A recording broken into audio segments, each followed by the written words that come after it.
കടുതുരുത്തി വിദ്യാഭ്യാസ ജില്ലയിലെ ഹൈസ്കൂൾ ഹിന്ദി അധ്യാപക സമിതിയുടെ ആഭിമുഖ്യത്തിൽ വിരമിക്കുന്ന അധ്യാപകർക്ക് യാത്രയയപ്പ് നൽകി.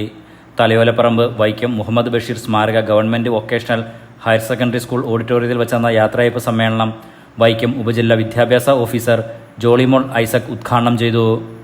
കടുതുരുത്തി ഹൈസ്കൂൾ ഹിന്ദി അധ്യാപക സമിതി പ്രസിഡന്റ് ബിനു കെ പവിത്രൻ അധ്യക്ഷത വഹിച്ചു. ജോയിൻ ചെയ്യുന്നതിന് മുമ്പായിട്ടൊരു വാർത്ത,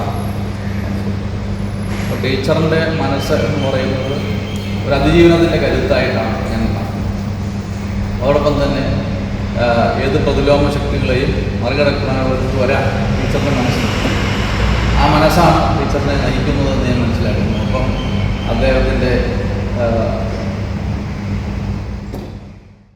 BRC block project officer Suja Vasudevan മുഖ്യപ്രഭാഷണം നടത്തി. G Sreeranjith, Joshy George, doctor Dhanya, Soumya, VC Babu, B Mini, Sojan Jacob, G Sheela തുടങ്ങിയവർ സംസാരിച്ചു.